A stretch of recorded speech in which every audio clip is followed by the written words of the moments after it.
नमस्कार, मी संजय रुपलग. आज आपण एक मुलाखत घेणार आहे. मुलाखतीचा विषय आहे घरपट्टी, जो सध्या सगळीकडे गाजतो आहे. सांगली, मिरज आणि कुपवाड महानगरपालिका या भागामध्ये सर्व नागरिकांना घरपट्टीच्या नोटिसा आलेल्या आहेत. तर या ज्या सूचना आलेल्या आहेत यामध्ये बऱ्याच लोकांच्या तक्रारी आपल्याला ऐकायला मिळत आहेत की घरपट्टी वाढून आलेली आहे. बऱ्याच जणांना वाटते दुप्पट आले आहे, बऱ्याच जणांना वाटते तिप्पट आले आहे. पण कशाच्या आधारावर ही घरपट्टी वाढून आलेली आहे याबद्दल मात्र आपल्याकडे पुरेशी माहिती उपलब्ध नाही. आणि हीच माहिती घेण्यासाठी आज आपल्यासोबत आहेत श्री जयदीप बागलकोटे, लोकसहभागी लोकशाही दलाचे प्रमुख. त्यांचं मी या ठिकाणी स्वागत करतो. तर आपल्यासोबत या ठिकाणी आहेत श्री जयदीप बागलकोटे. जयदीपराव, नमस्कार. नमस्कार. आत्ताच मी सांगितल्याप्रमाणे आपण ही मुलाखत घेतोय ती घरपट्टी हा महत्वाचा विषय आहे. तर तुम्ही हे जे म्हणजे पत्र किंवा अर्ज महापालिकेला दिलेला आहे आणि सगळीकडे तुम्ही या पद्धतीची माहिती लोकांच्यापर्यंत पोहोचवण्याचा प्रयत्न करताय, त्याबद्दल खरोखर तुमचं कौतुक करायला पाहिजे. पण यामध्ये समाजाला खरोखर शंका आहेत. त्यामध्ये सगळ्यात महत्वाची शंका म्हणजे क्षेत्रफळ वाढलेलं नाही, त्याच्यानंतर घरपट्टी आकारणीचे दर वाढलेले नाहीत, तरी सुद्धा घरपट्टी जास्ती आली असं म्हटलं जातं. यात कितपत तथ्य आहे आणि त्याचं कारण काय? एक म्हणजे आपण जे मुख्यमंत्र्यांना आणि नगर विकास मंत्री यांना जे पत्र दिलंय त्याच्यामध्ये आपण ह्या सर्व गोष्टींचा उल्लेख केलेला आहे. पण लोकांच्या माहितीकरता सांगतो की कुठल्याही पद्धतीची कर वाढ ही झालेली नाहीये. पूर्वी कर होता 22%, सामान्य कर तोच आहे. इतर जे कर आहेत म्हणजे वृक्ष कर असू दे, शिक्षण कर, शिक्षण उपकर, हे सगळे जे पूर्वी होते ते तसेच ठेवलेत त्यांनी. फक्त त्यांनी काय केलेलं आहे तर क्षेत्रफळामध्ये बदल केलेला आहे. भूखंड तोच, म्हणजे जी तुमची आहे ही जमीन तेवढीच आहे. बांधकामामध्ये सुद्धा कुठलाही बदल नाही. परंतु क्षेत्रफळ मात्र तुमचं आता नवीन जे काही कर त्यांनी पद्धती अवलंबली आहे त्याच्यामध्ये वाढून आलंय. पण क्षेत्रफळ कसं काय वाढेल? तेवढंच असणार ना. खरोखरच हाच मुद्दा आहे की क्षेत्रफळ का वाढायचं कारण काय, हे सगळ्यात महत्वाचा जो मुद्दा आहे. त्याच्याबद्दल कुठल्याही प्रकारचे गाईडलाईन्स हे महानगरपालिकेने मिळालेले नाहीत. पब्लिकला नेमकं काय क्रायटेरिया लावून त्यांनी हे सगळं वाढवलंय ह्याच्याबद्दल कुठलीही कल्पना त्यांनी त्यांच्या वेबसाईटवरती किंवा पेपरमध्ये पब्लिश करून अशी काहीही दिलेली नाही आहे. मग या संदर्भात तुम्ही आयुक्तांशी वगैरे? इथं मी लोकल सहाय्यक आयुक्त किंवा अतिरिक्त आयुक्तांच्या बरोबर बोललो.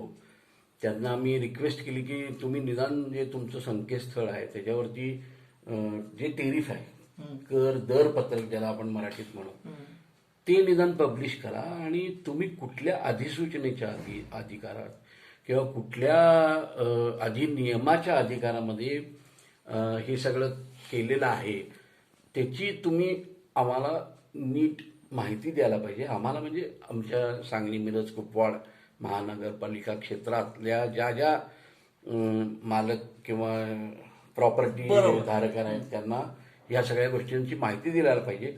मगच त्यांना समजणार की त्यांना जो काही तुम्ही कर लावलेला आहे तो बरोबर आहे का नाही. आता जे क्षेत्रफळासंदर्भात तुम्ही बोललात त्यामध्ये मला एक प्रश्न असा आहे की अपार्टमेंटमध्ये कार्पेट एरिया आणि सुपर बिल्टअप एरिया असे दोन प्रकारचे एरिया असतात. तर आतापर्यंत कर जो लावला जात होता तो कार्पेट एरियावर लावला जात होता असं म्हटलं जातंय. आता सुपर बिल्टअप एरियावर लावण्याची शक्यता, तर यात कितपत तथ्य आहे? कार्पेट सुपर बिल्डअप असा विषय आहे की नाही माहित नाही, पण त्यांनी जो खुलासा केलेला आहे आता त्यानुसार त्यांनी हा जो काही नवीन क्षेत्रफळ जे वाढवलेलं आहे ते जिना म्हणजे स्टेअर केसेस, पॅसेजेस म्हणजे अंतर्गत जे काही रस्ते आहेत ते, किंवा शौचालय, स्नानगृह, त्याच्यानंतर पूजागृह, अशा गोष्टी पूर्वी त्यांनी कन्सिडर केल्या नव्हत्या, त्या आता त्यांनी कन्सिडर केलेल्या आहेत असं त्यांचं आत्ता त्याला एक्सप्लेनेशन आहे. पण दुर्दैवानं अशा पद्धतीचा अध्यादेश किंवा अशा पद्धतीची अधिसूचना किंवा अधिनियम नोटिफिकेशन असं कुठलंही त्यांनी आज नागरिकांच्याकरता उपलब्ध करून दिलेलं नाही आहे. तर त्यामुळं आपल्याला हे माहीत नाही नक्की त्यांनी काय क्षेत्रफळ वाढवलंय आणि का वाढवलंय. तर आमची ती एक आत्ता सध्या इमिजिएट असलेली महत्त्वाची अशी मागणी आहे की हे जे काही क्षेत्रफळ त्यांनी वाढवलेलं आहे किंवा हा जो काही बदल केला आहे हा नागरिकांच्यापर्यंत केलेल्या बदलाची माहिती तुम्ही पहिल्यांदा पोचवा. मग त्यांना जो काही त्यांना टॅक्स आलाय तो त्यांनी योग्य आहे का नाही, ऑब्जेक्शन घ्यायचं का न घ्यायचं हे त्यांना पण ठरवलं. त्यांनी जे काही नोटीस पाठवलेले आहेत त्यामध्ये डिटेल्स त्यांनी दिलेले आहेतच ना सगळ्या नागरिकांना. नागरिक वाचत नाहीत असे त्यांचे आरोप आहेत. पण दुर्दैवाची अशी गोष्ट आहे त्यांनी पहिल्यांदा जुनं क्षेत्रफळ दिले. उदाहरणार्थ एखाद्याला दिलं असेल की 82 स्क्वेअर मीटर तुमचं क्षेत्रफळ होतं आणि आता तुमचं क्षेत्रफळ 100 स्क्वेअर मीटर झालंय. मग हा जो काही बदल तुम्ही केलेला आहे तो का केला आहे? त्याचं कारण नाही आहे त्यांच्याकडे त्यांना कारण नाही. पूर्वी आम्हाला जी जागा होती जुनी त्याच्यात जर का 82 स्क्वेअर फूट होतं त्याच्यात कुठलाही बदल नाही तर ती का नवीन अशी? बरं मला एक माहिती द्या आता, म्हणजे तुम्हाला असेल म्हणून मी विचारतोय. सांगली मिरज कुपवाड महानगरपालिका सोडून इतर महापालिकांच्या मध्ये सुद्धा अशाच प्रकारची कर आकारणी होते का, याबद्दल तुम्ही काय माहिती घेतली आहे? आता जर का आपण बघितलं तर आपल्या ड वर्गाच्या ज्या काही इतर महाराष्ट्रातल्या नगरपालिका आहेत त्याच्यामध्ये अशा पद्धतीची अवाजवी कर आकारणी होत नाही असं प्राथमिक. म्हणजे आपल्या इथल्या लोकांचा रोष बरोबर आहे.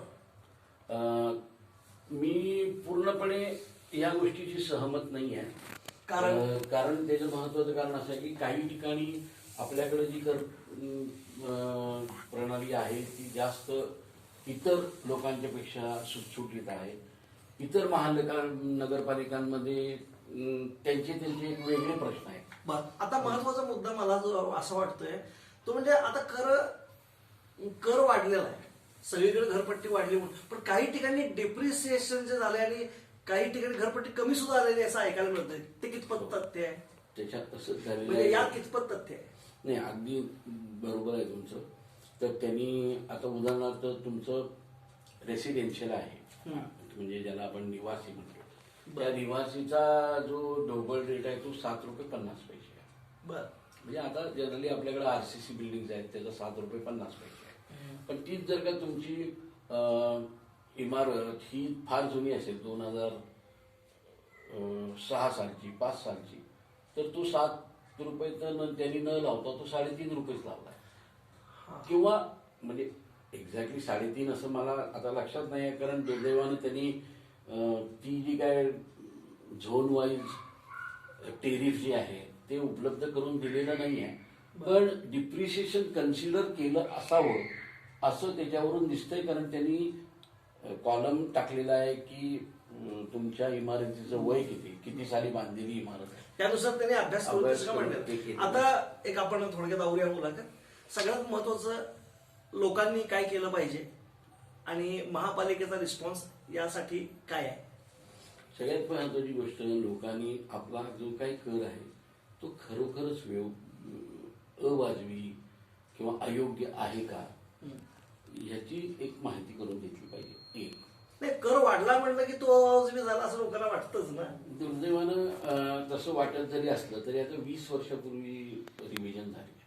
त्याच्यानंतर आज रुपयाचं मूल्य किती झालं हे प्रत्येकाला माहिती आहे. तर त्याच्या सुटसुटीत पद्धतीने जर का कर वाढ झालेली असेल तर ती स्वीकारायला पाहिजे हा निश्चित. मग तक्रार अर्ज कशासाठी ठेवलेले आहेत तिथं? तक्रार अर्ज जे ठेवलेले आहेत त्याच्यातला सगळ्यात महत्वाचा असा मुद्दा आहे की ज्या लोकांचं क्षेत्रफळ जे आहे त्याच्यापेक्षा चुकलंय किंवा ज्यांच्याकडे भाडे करू नये किंवा ज्यांचा वापर हा रहिवास आहे पण त्या ठिकाणी त्यांनी म्हणलंय की ह्याचा वापर कमर्शियल आहे किंवा अशा पद्धतीच्या इतर काही ज्या चुका झालेल्या आहेत ज्या ह्युमन एरर्स म्हणतो अशा ह्युमन एरर्स जर का काही असतील तर त्या संदर्भात तुम्ही हरकत घ्यायला. पण ह्युमन एरर्स पेक्षा नेमकं कशा पद्धतीनं ही घरपट्टी वाढ झालेली आहे या संदर्भात महापालिकेचे अधिकारी प्रत्येकाला माहिती का देत नाही आहेत? आणि ऍक्च्युली आपला सुद्धा हाच मुद्दा आहे. आपण त्यांना कित्येक वेळेला विनंती करून सुद्धा त्यांच्याकडून पूर्णपणे ह्याबद्दल सहकार्य मिळत नाही आहे की नेमकं त्यांनी का वाढवली, कशी वाढवली, कुठल्या नियमाप्रमाणे वाढवली, ह्याच्यात मात्र त्यांच्याकडून कुठलीही माहिती आपल्याला अजून उपलब्ध झालेली नाही. ठीक आहे. म्हणजे आता तरी आपल्याला सध्या इतकीच माहिती उपलब्ध आहे. आता महापालिकेच्या अधिकाऱ्यांच्याकडे लोकसहभागी लोकशाही दलाचे प्रमुख श्री जयदीप बागलकोटे हे पुन्हा फॉलो घेतील. धन्यवाद. आपले प्रयत्न तुमच्या सर्वांच्या सहकार्यानं चालू आहेत आणि ते आम्ही निश्चित करत राहू.